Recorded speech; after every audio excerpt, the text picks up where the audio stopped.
السلام علیکم ورحمۃ اللہ وبرکاتہ۔ کیا آپ جانتے ہیں کہ تاریخ کے عظیم مسلم حکمران سلطان صلاح الدین ایوبی نے اپنے سب سے بڑے جانی دشمن کے ساتھ کیا سلوک کیا تھا؟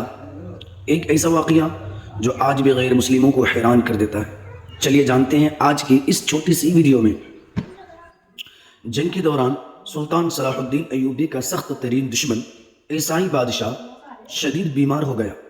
اس کو تیز بخار تھا اور علاج کے لیے نہ تو اچھی دوائیں تھیں اور نہ ہی تازہ پھل۔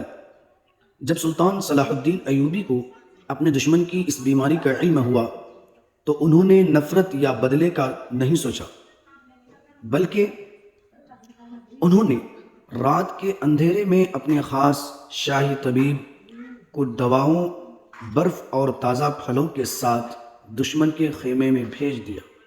جب عیسائی بادشاہ نے دیکھا کہ اس کا دشمن اس کے علاج کے لیے چیزیں بھیج رہا ہے تو وہ دنگ رہ گیا اور اس کے دل میں اسلام اور مسلمانوں کے لیے عزت پیدا ہو گئی۔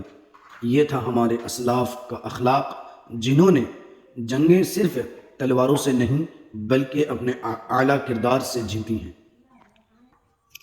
امید ہے آپ کو تاریخ کا یہ خوبصورت واقعہ پسند آیا ہوگا۔